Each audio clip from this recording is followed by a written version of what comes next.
안녕하세요. 저는 시모, 시누이 그리고 남편에게 한 방 먹이고 시원하게 이혼해버린 30대 여자입니다. 가끔 제가 이혼을 했다고 하면 아무것도 모르면서 좀 참고 살지.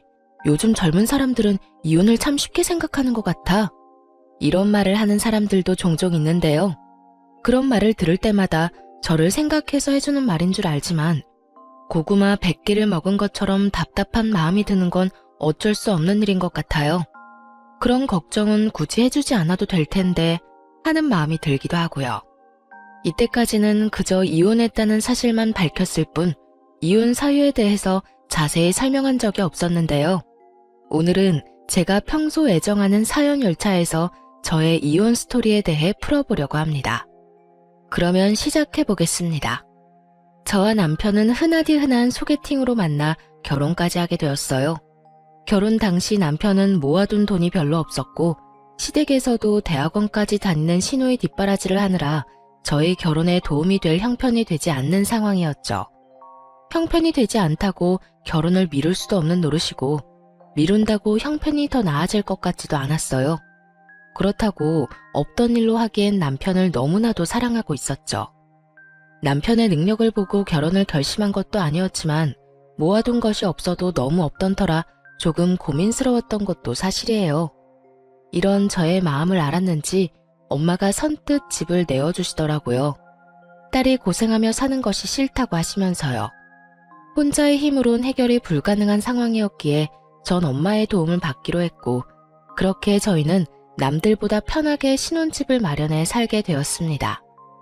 이런 상황을 시댁에서도 알고 친정에 많이 고마워하셨고요. 아가, 이야기 들었어. 사돈께서 집을 내주셨다며? 이렇게 고마운 일이 어디 있겠니? 너도 알다시피 우리가 막내딸 뒷바라지 한다고 하나뿐인 아들 장가가는데 아무 도움도 주지 못해서 마음이 좋지 않았는데 이렇게 도와주신다고 하니 죄송한 마음이 들지만 한편으론 마음이 놓이는구나. 감사하다고 꼭 전해주렴. 네, 어머님. 저희가 잘 살면서 갚으면 되니 어머님은 신경 쓰지 마시고 아가씨께 더 마음 써주세요. 길게 공부하는 게 여간 힘든 일이 아니잖아요. 그렇게 말해주니 고맙구나. 하여튼 우리 아들이 마누라 하나는 잘 골라왔네. 이런 시모였는데 화장실 들어갈 때 마음과 나올 때 마음이 다르다고 하잖아요. 어쩌면 사람이 그럴 수 있는 건지요. 친정에서 집을 받아 결혼할 때는 그렇게나 좋아하며 감사하더니 막상 결혼을 하고 나니 시모가 변하기 시작했어요. 자격지심도 그 정도면 병인데 엄마 집이니 엄마 명의로 두는 것이 당연한 건데도 시모는 저희가 사는 집이면 명의도 당연히 넘길 뿐만 아니라 제 명의도 아닌 공동 명의로 해줘야 하는 것이 아니냐며 딴지를 걸기 시작했어요. 10원짜리 하나 보탠 적도 없는 친정엄마 집을 두고 말이죠. 예, 너 혹시 우리 아들 기 죽이고 그러는 거 아니지? 네? 제가 왜 제 남편 기를 죽여요, 어머님? 그런데 갑자기 그런 말씀은 왜 하시는 거예요? 혹시 남편이 무슨 말 하던가요? 아니, 그런 게 아니라 지금 사는 집이 사돈 명의이지 않니? 그래서 혹시나 우리 아들이 장모집에 산다는 생각에 기죽어 지낼까 봐서 그렇지. 그러게 진작 해주는 김에 명의까지 다 넘겨주면 얼마나 좋아. 공동명의로 말이다. 그랬으면 우리 아들 어깨 축 펴고 살았을 거 아니야. 매번 이유를 바꿔가며 명의 타령을 해대는 것이 지겹지도 않은지 참 끈질기게도 명의를 걸고 넘어지더군요.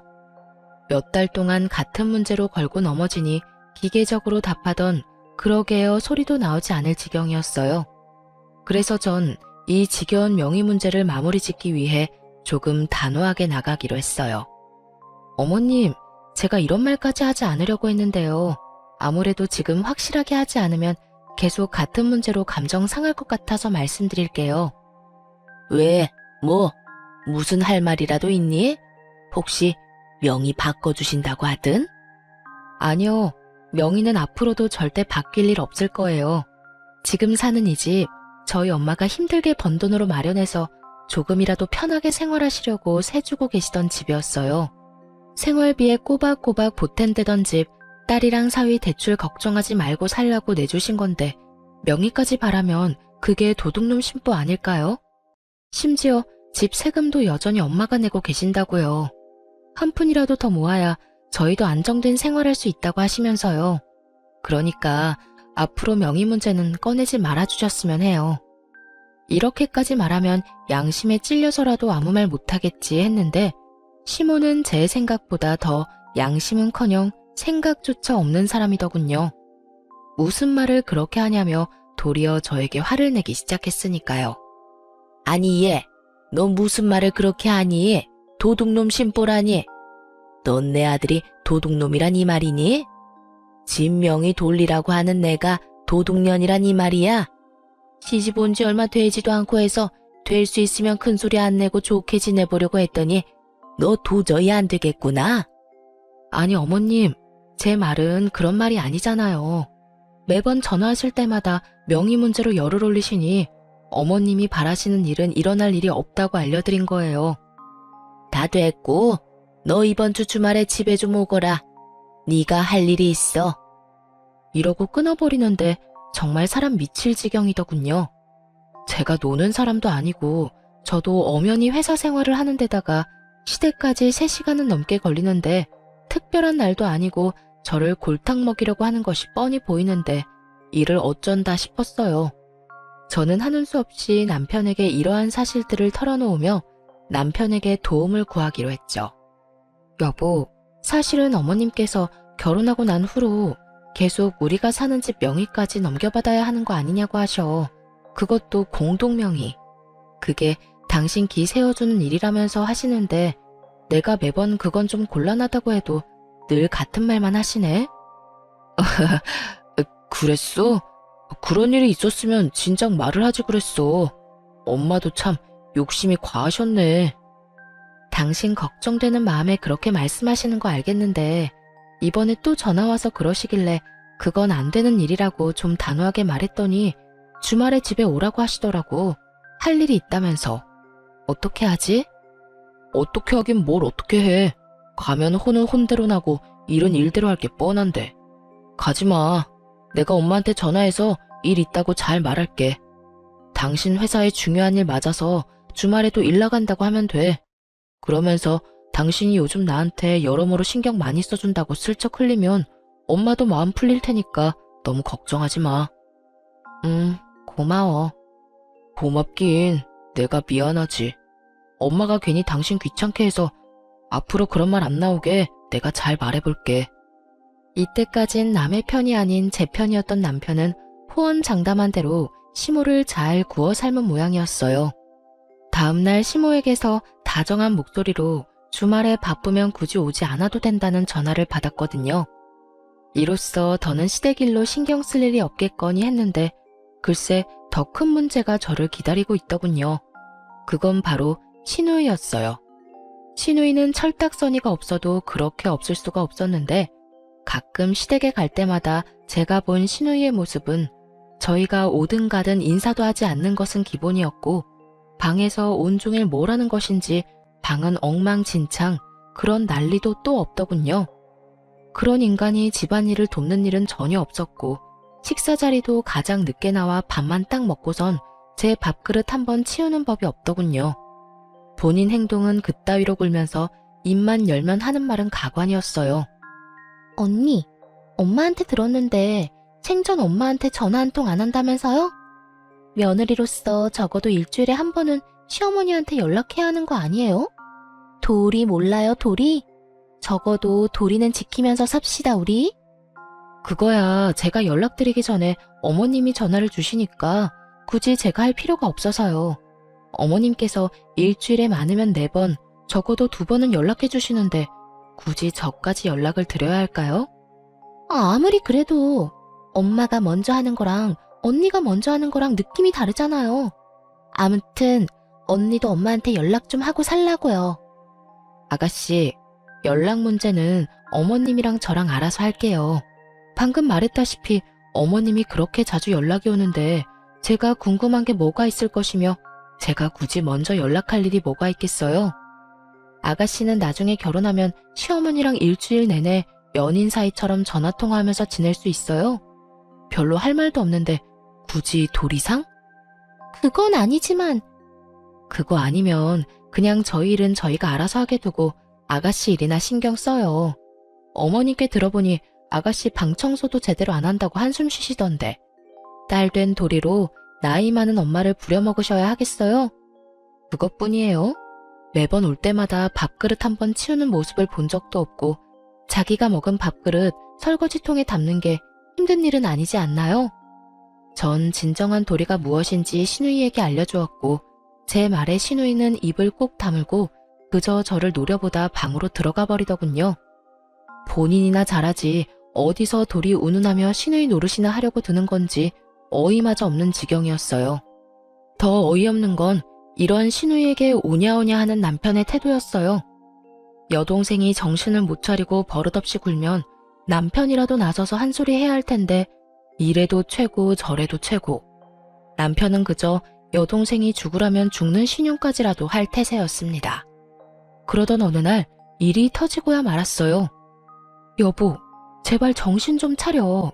많이 양보해서 아버님, 어머님이 막내딸 예뻐하는 거 그러려니 한다 치자. 그런데 당신은 도대체 왜 그래? 왜 동생 일이라면 나사 하나 빠진 사람처럼 무조건 다 오케이냐고. 내가 뭘 또 그렇게까지 했다고 그래? 당신이 너무 예민하게 구는 거 아니야? 예민? 아가씨가 우리 엄마한테 째째하다고 말할 처지나 된다고 생각해? 그럴 말할 입장이냐고. 우리 엄마가 이 집 우리 살게 해준 것만 해도 감사할 상황에 뭐? 그까지 집 명의 넘겨주는 게 뭐가 대수라고 째째하게 집 깔고 앉아서 집 있는 유세 부리냐고? 그게 나이도 어린 아가씨가 할 말이야? 네, 맞아요. 시누이는 저와 남편이 있는 자리에서 저딴 말들을 아무렇지 않게 짓거렸고 그런 시누이의 말에 시부모들은 물론 남편마저 고개를 끄덕이며 동조하고 앉았더군요. 이미 시모와도 다 끝난 문제였고 하물며 남편 놈도 그런 시모가 심했다고 해놓고선 막상 시누이가 이야기를 꺼내니 시누 말이 다 맞다며 고개를 끄덕이는 꼴이라니 집으로 돌아오는 길에 너무 화가 나 남편에게 따져 묻게 된 것이었죠. 제가 이렇게 따지면 사과라도 하겠지 싶었는데 남편 놈이 뭐라는 줄 아세요? 올바른 말 하는데 나이가 무슨 상관이야? 말이야 바른 말이라고. 오늘 지연이가 하는 말 들어보니 틀린 말 하나 없던데 뭘. 지연이 말처럼 장모님이 이왕 집 내주신 김에 명의도 같이 내주셨으면 얼마나 좋아. 당신도 내신 명의까지 넘겨주실 거라 바랬던 거 다 알아. 이러는 거 있죠? 그전까진 시모의 과한 욕심이라고 하던 사람은 어디로 갔는지 여동생이 그딴 식으로 한 말을 옹호라고 나서는 꼴이라니. 남편의 말을 듣는 순간 전 머리끝까지 화가 치솟아 올랐고 그야말로 남편을 쥐잡듯 잡아버렸습니다. 알긴 뭘 알아. 내가 당신이랑 당신 집 같은 줄 알아? 어떻게 사람들이 양심이 없어? 새 한 푼 내지 않고 우리 엄마 집에서 살면서 뭐? 이젠 명의까지 내놓으라고? 거기에다 째째해? 당신은 다를 줄 알았는데 뭐가 어쩌고 저째? 이럴 줄 알았으면 엄마가 집 들어가서 그냥 살라고 할 때 반대하는 거였어. 아니다. 지금이라도 늦지 않았네. 우리 이사 나가. 이사 나가서 대출을 껴서 집을 사든 월세살이를 하든 그렇게 하자고. 난 더는 우리 엄마한테 감사하기는커녕 명의까지 탐내는 당신이랑 우리 엄마 집에서 못 살아. 제 말에서 깊은 분노를 느낀 남편은 서둘러 그런 뜻이 아니었다며 저를 달래기 시작했고 집에 도착할 때까지 전 한마디도 하지 않았어요. 화가 너무 난 상태였던지라 입을 여는 순간 이혼이라는 말이 나올 것만 같았거든요. 그 후론 남편이나 시댁에서나 명의 이야기는 꺼내는 일이 없었고 저는 최선을 다해 시댁 식구와의 만남을 피하며 지내고 있었습니다. 만날 때마다 기분만 상할 뿐더러 기운만 뺏기니 아무리 시댁 식구라 한들 만나고 싶지 않은 마음이 컸으니까요. 남편 역시 이런 제 마음을 알았는지 굳이 시댁 식구들과 저를 엮지 않고 지내며 가족들이 생각나거나 보고 싶은 날엔 혼자 다녀오곤 하더군요. 지금 생각하면 정말 시댁에 간 건 맞았나 싶긴 하지만요. 하여튼 그렇게 저에겐 평화롭던 어느 날 남편이 제 눈치를 살피는가 싶더니 어렵게 이야기를 꺼내놓더라고요. 여보, 저기 할 말이 있는데 시간 있어? 무슨 말이길래 이렇게 뜸을 들여? 왜? 무슨 일 있어? 그게 다른 게 아니라 지연이가 서울에 온다네? 며칠 지내고 간다나 봐. 아가씨가? 왜? 며칠이나? 한 3일 정도? 놀러 오는 게 아니라 취업 때문에 여기저기 자리 알아본다고 올라온다는데 우리 집에서 좀 지내면 안 돼? 평소 신우이가 집에서 어떤 꼴로 지내는지 뻔히 아는데 저희 집에 들일 순 없는 노릇이었죠. 하물며 서로 앙금도 남아있던 터라 더욱 집에서 지내게 하고 싶진 않더라고요. 누군 고작 3일이라고 할 수도 있겠지만 저에겐 그 3일이 지옥 같을 것이라 믿어 의심치 않았기에 저는 고민할 것도 없이 남편에게 이렇게 말했어요. 당신도 알지? 그때 일로 아가씨나 나나 아직 앙금 남아있는 거. 거기에다 그때 아가씨 그 말 때문에 우리 크게 싸우기까지 했었어. 그런데 우리 집에 아가씨를 3일이나 지내게 하자고? 난 싫어. 절대 싫어. 그리고 아가씨 자기 손으로 뭐 하나 할 줄 아는 것도 없잖아. 나보고 회사 일에 당신 뒷바라지 하는 것도 모자라 아가씨 뒷바라지까지 하라고? 아 싫어. 여러모로 다 싫어. 그러면 어떻게 해? 서울에 친구도 없다는데. 그러지 말고 당신이 이번 한 번만 양보해줘. 한 번이 2번 되고 2번이 3번 되는 법이야. 난 싫으니까 정 안 되겠으면 호텔이라도 보내든가. 아마 모르긴 몰라도 아가씨는 우리 집보다 호텔이 더 좋다고 할 거다. 왜? 사진 찍어서 인스타 올리고 이런 거 좀 좋아해? 그런가? 하긴 그럴 수도 있겠네. 괜히 우리 집 와서 당신하고 또 싸우기라도 하면 생각만 해도 피곤하다. 그러면 나 지연이 호텔비 결제해 줄 테니까 결제 내역에 호텔 있어도 괜한 오해하지 마. 알겠어. 오해 같은 거 절대 안 할 테니까 집으로나 데리고 오지 마. 그렇게 신우이는 3일 동안 호텔에서 지내게 되었고 저의 예상대로 신우이는 섭섭해하기는커녕 호텔에서 지내는 3일 동안 아주 만족하며 지냈다고 하더군요. 하긴 돈이 얼만데 싫다고 할 수 있겠어요. 그 뒤로도 종종 신우이가 면접 때문에 서울로 올 때면 호텔에서 지내게 되었고 그럴 때마다 남편이 달려가 결제를 해주곤 했어요. 생각보다 그 지출이 커 아까운 마음이 없었던 건 아니었지만 집으로 데리고 와 서로 얼굴 붉히고 괜한 에너지 쏟는 것보단 나은 것이라 생각했기에 그저 지켜만 보고 있었죠. 그런데 아무리 취업 때문이라고는 하지만 신우이가 너무 자주 올라온다는 생각을 지울 수가 없더라고요. 처음엔 결제만 해주고 오던 남편도 신우이가 오는 날엔 함께 저녁을 먹는다며 늦기 시작하더니 어느 순간부턴 함께 면접 준비를 한다며 외박을 하는 날도 종종 생기더군요. 그날 역시 그런 날이었어요. 여보, 오늘 지연이 오는 거 알지? 매번 면접에서 떨어지고 지연이가 요즘 힘들어해. 그래서 하는 말인데 오늘도 지연이랑 있으면서 면접 연습 좀 하려고. 그러면 오늘도 안 들어오는 거야? 아마도? 될 수 있으면 늦게라도 오겠지만 혹시 모르는 일이니까 기다리지 마. 알겠지? 고생해. 괜히 아가씨 호텔로 보냈나? 집에서 지냈으면 당신이 이렇게까지 고생 안 해도 되는 건데. 아니야. 당신 말대로 집에서 지냈으면 내가 더 힘들었겠다 싶기도 해. 당신이랑 지연이 서로 안 맞는 건 사실이잖아. 나도 지연이랑 당신이랑 다투기라도 하면 무턱대고 당신 편을 들 수도 없고 호텔에서 지내는 게 여러모로 좋은 결정이었어. 그러니까 그런 신경 쓰지 말고 퇴근하고 와서 푹 쉬어. 알겠어. 조금 미안하더군요. 남편의 외박이 잦아지며 쎄한 기분이 들었는데 저렇게까지 저를 신경 써주고 있었다니 괜히 미안한 마음이 들기도 하더라고요. 그런 마음이 들자 그래도 신우이가 취업 좀 해보겠다고 서울까지 와서 저 고생을 하는데 언니라는 사람이 마냥 손 놓고 있는 것도 좀 아니란 생각도 들었고요. 그래서 전 퇴근 후 호텔로 찾아가게 되었습니다. 평소 남편이 신우이가 올 때마다 결제해주던 호텔을 알고 있었던 터라 호텔로 찾아가 남편에게 전화를 걸었지만 전화를 받지 않더라고요. 바쁜가 하는 마음에 신우이에게 전화를 걸려는 순간 남편의 뒤통수가 보이더군요. 신우이가 아닌 낯선 여자와 끌어안다시피 어깨동무를 하고 걸어가고 있는 남편의 뒤통수가요. 그 순간 저는 정말 이성의 끈을 놔버렸고 그대로 두 연놈에게 말 그대로 돌진을 하고 말았습니다. 야, 그 여자가 네 여동생이냐? 저는 소리를 질러버렸고 저를 발견한 남편은 많이 당황한 듯 뒷걸음질을 치며 말까지 더듬고 있더군요. 여보, 여길 어떻게... 그게 어떻게 된 일이라면... 그게 말이지... 현장에서 딱 걸렸으니 무슨 변명이 필요하겠어요? 아니, 무슨 말이 생각이나 나겠습니까?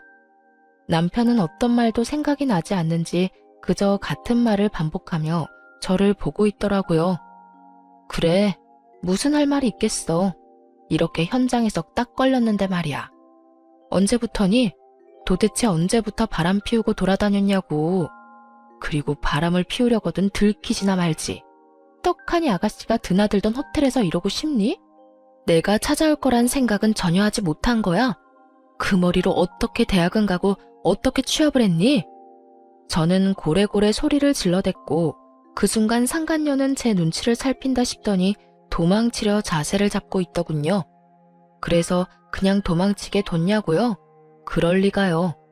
뒤를 돌아 금방이라도 달려나가려는 상간녀의 머리채를 그대로 확 잡아버렸어요.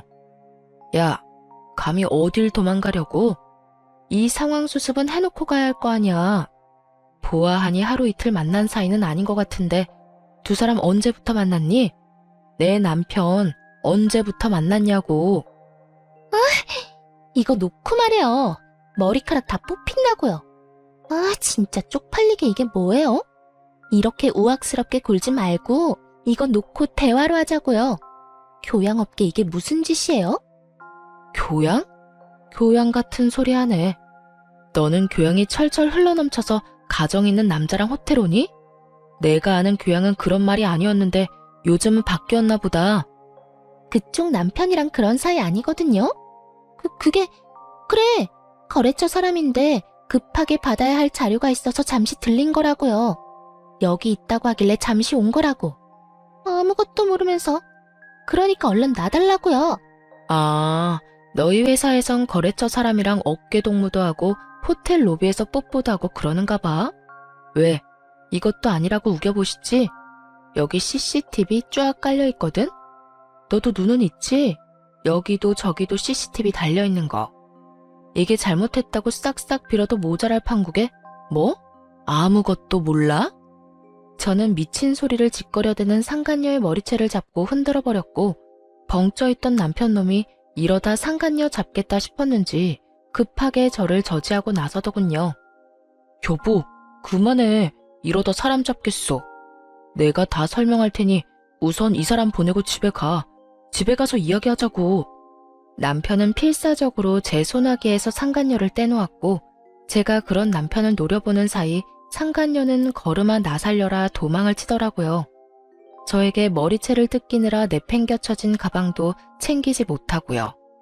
전 그런 상간녀의 가방을 챙겨 집으로 돌아와 버렸고 남편 역시 그런 저의 뒤를 따라 집으로 들어오더군요. 여보, 내가 진짜 미쳤었나 봐. 당신을 두고 내가 그런 짓까지 하면 안 되는 거였는데 한 번만 용서해주면 안 될까? 당신은 못 믿겠지만 정말 처음이었어. 사랑, 이런 감정이 아니라 한순간 충동, 그래, 충동 같은 거였다고. 나한텐 당신뿐인 거 누구보다 당신이 더 잘 알잖아. 나한테 여자는 당신뿐이야. 내가 사랑하는 사람은 당신뿐이라고. 정말 마음을 준 적은 단 한 번도 없었다고. 정말 웃기지도 않은 소리지 않나요? 왜 바람 피우는 것들은 하나같이 이런 말을 하는 건지. 어디 외도 학원이라도 다니는 것인지 남편은 외도를 저지르다 들킨 인간들의 단골 대사들을 줄지어 읊어대기 시작하더군요. 다른 건 몰라도 폭력, 외도, 도박은 절대 고칠 수 없는 병이라고 생각하던 저였기에 두말할 것 없이 이혼을 말하게 되었죠. 이제 와서 사랑? 마음은 준 적 없어? 그 말을 내가 어떻게 믿어? 당신이 당신 동생 핑계대면서 외박한 적이 몇 번인데. 다 됐고 이혼해. 이혼이라니. 어떻게 이런 일 한 번 있었다고 이혼하자는 말을 할 수가 있어? 넌 바람 피운 게 이런 일이라고 가볍게 이야기할 일이니? 넌 그런 줄 몰라도 난 아니야. 난 다른 건 몰라도 바람, 폭력, 도박은 절대 고칠 수 없는 병이라고 생각하는 사람이고 당신한테도 이런 내 생각은 연애할 때부터 끊임없이 말했던 바야. 그렇게까지 했는데도 불구하고 당신이 이딴 짓까지 했을 땐 당연히 이혼 정도는 각오했어야지. 저는 단호했고 이런 저의 단호한 태도에 남편은 한 발 물러서더라고요. 물러설 수밖에 없었죠. 제가 남편이 도착하기 전 미리 싸두었던 남편의 짐을 현관문 밖으로 던져버렸으니까요. 당신 지금 너무 흥분한 것 같다. 그래, 너무 흥분해서 당신이 지금 무슨 말을 하고 있는지도 모르는 것 같은데 나중에 이야기해. 나중에 흥분 좀 가라앉고 나면 그때 이혼이든 뭐든 이야기하자고. 이렇게 말한 남편은 집을 나가버렸고 그런 남편의 뒷모습을 보며 정말 배신감에 치가 떨리는 기분이 무엇인지 알 것 같더군요. 잠깐이라도 저딴 인간한테 미안함을 느낀 제가 한심스럽기도 하고 왜 단 한 번도 저런 남편을 의심하지 못했을까 하는 마음이 들기도 하고요.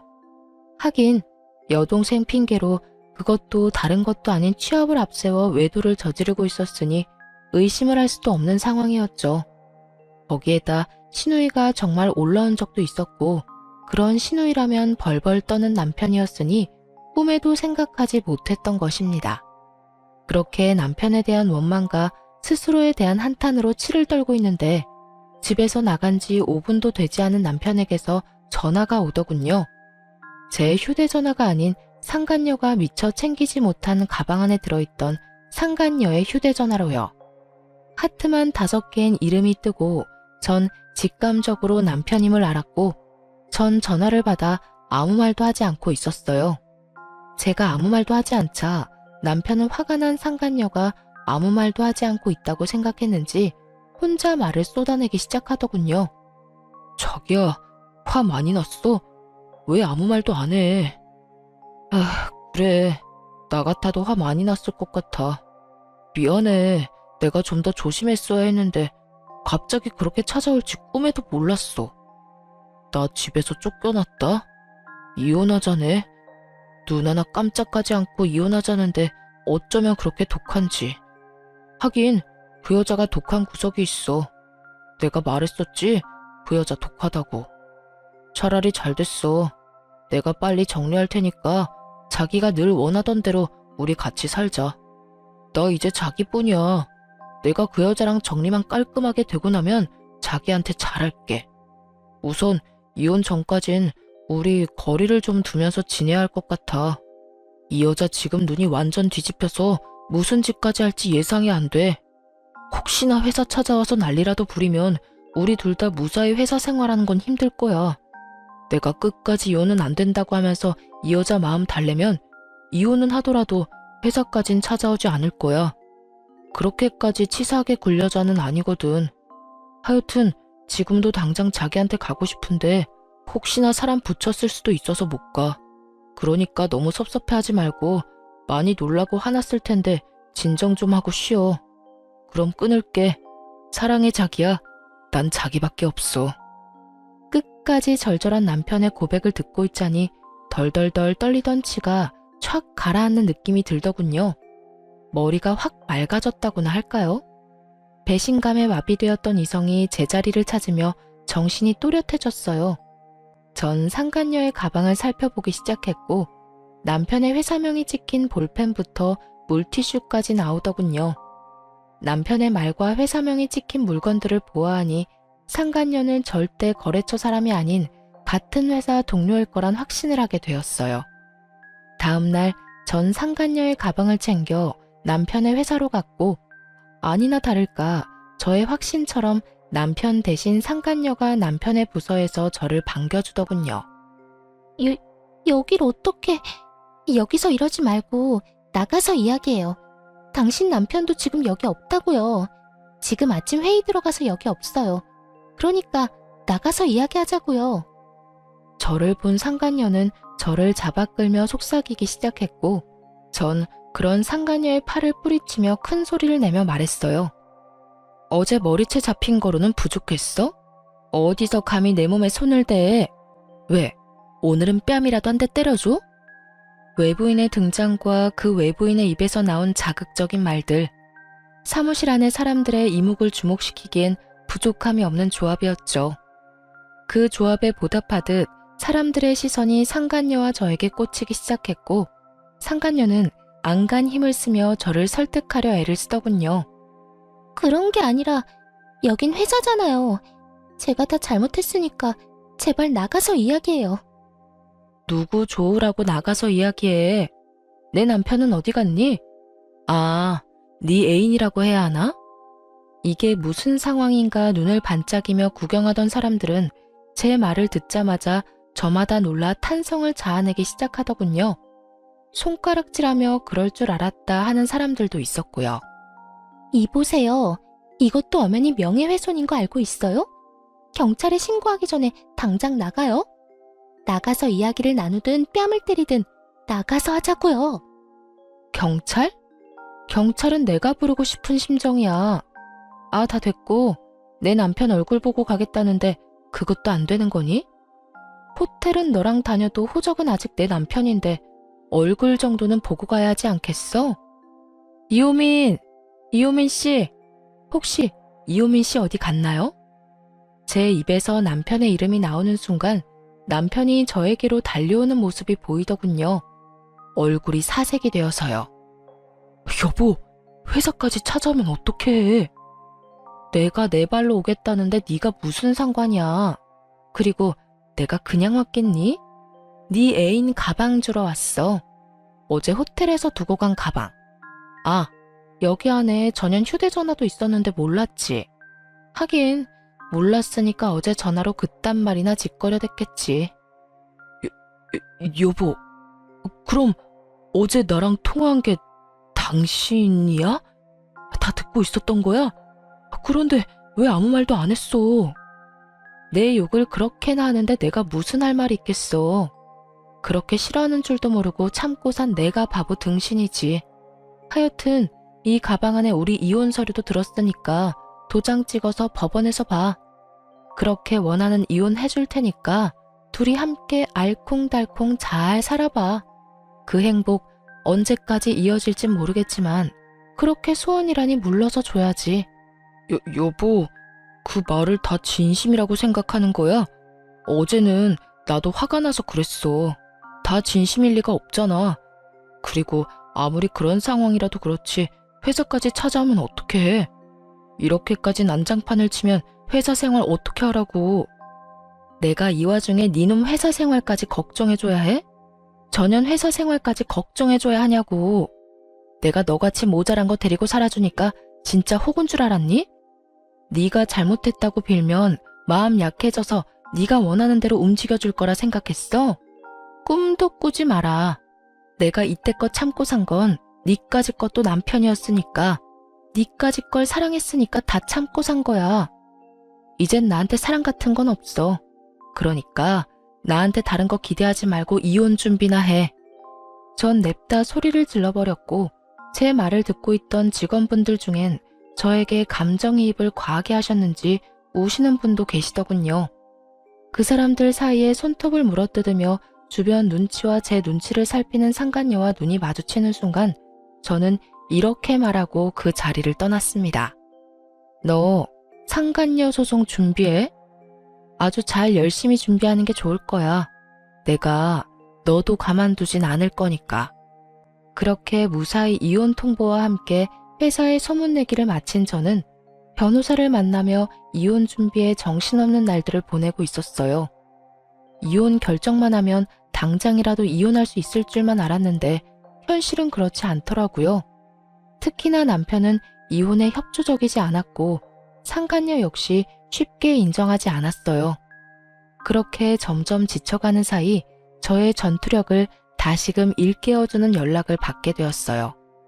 그 상대는 바로 신우이였어요. 언니, 오빠 무슨 일 있어요? 오빠를 왜 나한테 물어요? 오빠를 언니한테 묻지 그러면 누구한테 물어요? 여전히 되바라진 신우이의 말을 듣고 있자니 남편 놈이 아직 시댁엔 아무 말도 하지 않았구나 싶더라고요.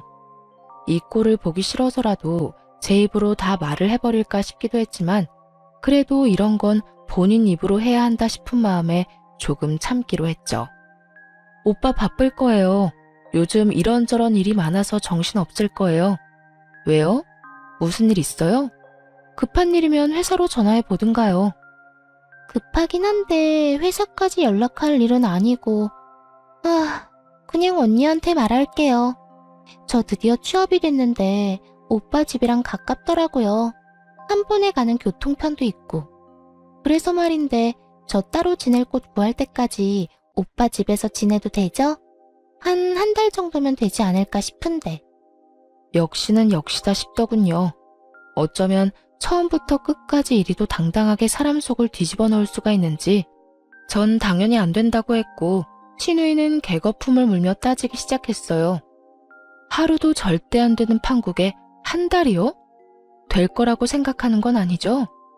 혹여나 그런 기대 같은 거 하는 거면 버려요. 난 절대 내 집에 아가씨를 들일 생각 따윈 없으니까. 그러니까 받을 때까지 오빠한테 전화해서 그 잘난 아가씨 오빠랑 상의해요. 애먼 사람 괴롭힘을 생각하지 말고. 말 진짜 섭섭하게 하네. 언니, 오빠만 가족이에요? 언니도 엄연히 저랑 가족이잖아요. 이럴 땐 가족끼리 발벗고 서로 돕고 사는 게 도리라고요. 평소에 저를 언니 취급이라도 해줬으면 몰라 저만 봤다 하면 지나가는 개만도 못한 취급을 하던 신우이가 저딴 말을 짓거려대니 그것 참 어이가 없어 웃음이 다 나오더군요. 그 와중에 또 도리 어쩌고 하는 꼴이 잠시 사그라들었던 저의 복수 의지를 불태우기도 했고요. 이 골빈 신우이를 어떻게 해야 하나 고민하는데 저의 고민을 덜어주려는 듯 신우이가 친히 해결책을 내놓더군요. 언니, 다 됐고 언니가 그렇게 싫다고 하니 그냥 호텔로 갈게요. 매번 지내던 호텔 알죠? 거기서 한 달 지내면서 집 알아보면 되겠네. 호텔이요? 한 달? 그 돈이 얼만 줄이나 알아요? 한두 푼도 아니고 괜찮겠어요? 호텔비? 그건 언니가 줄 거잖아요. 집에도 못 오게 했으면 적어도 비용이라도 지원해줘야 하는 게 도리 아니에요? 호텔도 처음엔 혼자 있으려니 무섭기도 하고 그랬는데 생각해보니까 언니 집보단 호텔이 더 편할 것 같아요. 청소해줘, 밥 줘. 무엇보다 돈이 비싸서 그런가? 침대가 너무 좋은 거 있죠? 대단하지 않나요? 저한테 돈을 맡겨둔 것도 아니고 어쩌면 이리도 당당하게 지원이란 말을 쓸 수가 있는 것인지 심지어 지원해줄 사람은 지원할 생각도 한 적이 없는데 말이죠. 여기까지만 해도 어이가 없는데 신우이는 쉬지 않고 그 다음 계획을 털어놓고 있더라고요. 아, 집도 사실은 받은 집이 있긴 한데 보증금이 비싸서 그렇지 월세는 꽤 괜찮더라고요. 그냥 거기로 계약할까 싶은데 언니가 보증금은 도와줄 거죠? 1,000만 원 정도면 될 것 같아요. 가족 좋은 게 뭐예요? 이럴 때 돕고 살아야 하지 않겠어요? 언니 시집 올 때 나한테 준 거 아무것도 없으니까 그걸로 퉁칠게요. 그럼 언니만 믿고 계약해요. 이러고 전화를 뚝 끊어버리더군요. 그 예의란 밥 말아먹은 전화 예절이 이럴 땐 참 고맙더라고요. 통화가 조금만 더 길어졌다간 이혼 소송 중이란 말을 털어놓으며 나와는 상관없는 일이니 다신 이런 일로 전화하지 말란 말을 하기 직전이었으니까요. 그렇게 전 신우이가 제 무덤 스스로 파는 짓거리를 방치한 채 이혼을 성공리에하게 되었습니다. 결혼하며 쓴 돈들은 거의 회수하고도 남을 위자료와 상간녀에게까지 위자료를 받고 이혼하게 된 것이죠. 그 정도 위자료까진 기대하지 않았는데 다 출중한 변호사분 덕분이었죠. 두 사람은 회사에서 권고사직을 당한 상태로 보였고 계획대로 되는 일이 없자 사이도 틀어진 것 같더라고요. 이게 다 너 때문이야. 이게 왜 나 때문이야? 다 네 놈 때문이지. 유부남이면 유부남답게 행동했어야지. 내가 뭘 어쨌다고. 그렇게 말하는 너야말로 나 유부남인 거 다 알면서 나한테 꼬리쳤잖아.